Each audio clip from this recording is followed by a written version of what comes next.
Today we're going to have some fun. You're going to pretend that you live in a van, and I'm going to show you how to do that. I have to tell you this. This is not an original idea.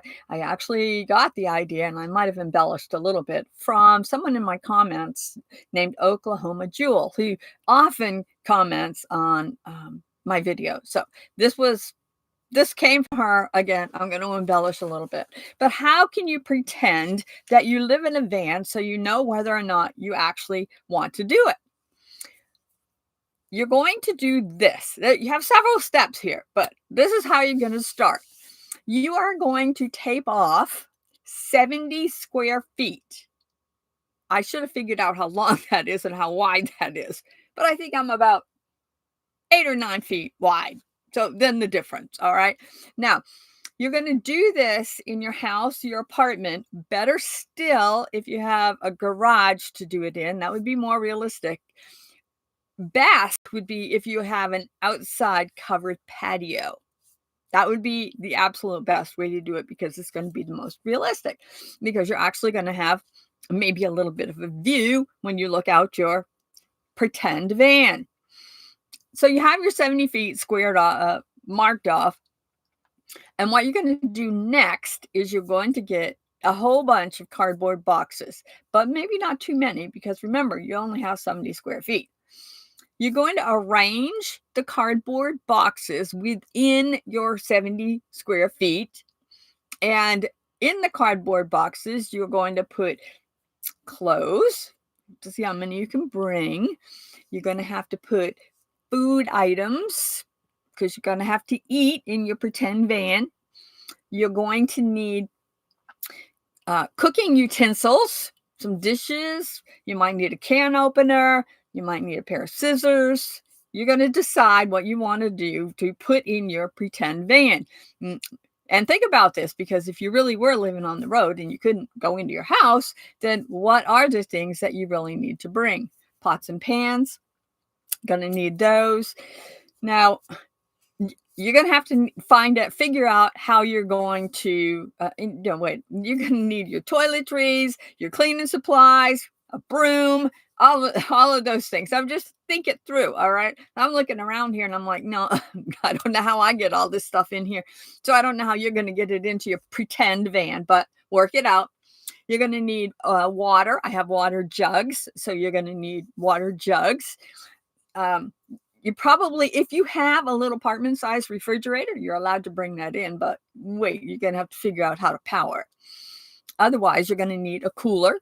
Bring a cooler in. You're going to need ice for that. Keep that in mind. Oh, did I mention you're going to do this for 1 to 2 weeks? 1 to 2 weeks. That's it. This is really how you're going to pretend. You can go rent a van, but maybe you can't afford to, so you're going to pretend to do it in your living room, your garage, or your outside patio, which would actually be the best way to do it. So you have your clothes. You have to determine now. You may have to take some of your clothes back in the house, because you may not be able to get them all fit into these cardboard boxes once you start putting other things in as well. And don't forget your shoes. And you're going to have to bring clothes that will depend on what the weather is. But if you plan on going through a different kind of weather, then you're going to need to bring those. So you're not going to bring as many clothes as you think you are. Trust me. One jacket. Too many pair of shoes. But remember, this is pretend. But it's a good pretend, because we're going to see if you actually can pull this off. All right. Now, you're going to need to cook somehow. If you have a camp stove, then use that. If you don't, then you're probably going to have to do things like eat sandwiches. You're allowed to eat out a few times, but not full-time eat out, because first of all, you don't want to do that, because who wants to eat out all the time? Second of all, maybe you're on a budget. You can't afford to eat out all the time. So you may have sandwiches. You're allowed, of course, to go buy groceries. So you'll have those as well. But not too often, because remember, if you live in a van off-grid, then you're not going to be able to go to the grocery store very often. So you're going to have to add those up and figure out what you need so that you'll be able to bring those. You're going to need power. Now, if you have a power station somewhere in your house that you're not using, or maybe you are, you're allowed to bring that in to your pretend van to use to charge your phone, your laptop, all of your electronic devices. What are you going to do about a coffee pot if you drink coffee? You're not going to have as much power as you want, but I am going to allow you to bring one extension cord, plug it in from your house somewhere, and bring it into your pretend fan. I don't mean a power strip. I mean an extension cord that has like two sides to it.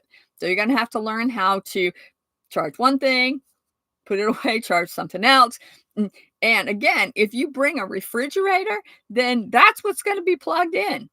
And every time you unplug it to charge up your phone, your refrigerator is going to go warm. So you may not want to do that.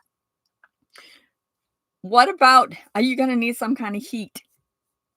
What would you bring in your house for heat? Or maybe you're going to bring a fan. But remember, if you only have one extension cord, then you're not going to be able to plug those in for very long and use them, because you're going to have power for something else. Bathroom. Okay, we get to the nitty gritty here. Okay, bathroom. Unless you have a cassette toilet hanging around in your house somewhere that you can just, bring in to use, then you're probably going to have to use a bucket and a pee jug. And then you're going to have to figure out how to empty them. You may have to take them in your house and put them down your flush. But remember, you're living in the van. You can't be running back and forth into your house all the time, because that defeats the purpose of what you're trying to do here, is to try to figure out how to do it. Now, what about showers? Baths? No baths. What about showers? You may have to go to Planet Fitness if you have one near you, or maybe the Y. Sometimes they have showers. You're going to have to figure out where in your vicinity can you go and take a shower. Now, if there's no place for you to take a shower, then you're going to have to do a sponge bath. And I don't know how you're going to heat your water unless you figured out how to bring cooking heat or some kind of heat that you can, warm things up on. You're not going to be able to bring a microwave, because you can't plug that into just a regular outlet. So forget the microwave. You might be able to bring a mini toaster oven. I have one, and I don't have to, and it pulls off my battery, so I don't have to plug it into it, turn my generator on or anything. So you'd probably be able to plug that into an extension cord, but you don't want to trip the breaker in your house either. So can you picture what you have so far? 70 square feet taped off, some cardboard boxes with everything that you can think of that you're going to need to bring. And those are the only things that you're allowed to bring. What else? What else are you going to need? I know you're not going to like the bathroom thing, but that may be something that you're going to have to learn how to do if you live in a van. So this is kind of a primitive way to do it that we're talking about right now, obviously. And you will have some different things in your van. But if you can survive, and somebody in the comments is going to say, I'm going to do this, and I want to know who that is. And you write it in your comments, and then come back and say you actually did it. All right. Because this is what we have so far. Now, one other thing that you're going to need to bring, if you have a dog, you have to bring your dog as well, or you have a cat. If you have a pet, because you can't leave it in the house for a week or 2 weeks without actually doing something with it, then you're going to have to bring it with you. So if you do that, you're going to have to bring dog food as well.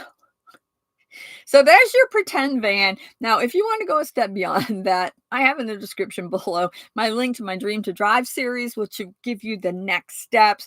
And also you can book a one-on-one van life strategy session with me. And that's also in there. And I'll tell you what, the price of that strategy session, one mistake and you paid for it already. So anyway, I want to hear your stories about your pretend van, and I want to know in the comments what questions you would have about living in a pretend van, and if you have any suggestions about anything that I forgot. But remember, it's primitive and it's pretend. So good luck with that. I hope you enjoy this. And I want to know, I really do. I want to know who is trying this and how it worked out. You're going to do it for 1 to 2 weeks. The longer you can stay in it, the tougher you are. Anyway, have a blessed day, and I'll see you tomorrow.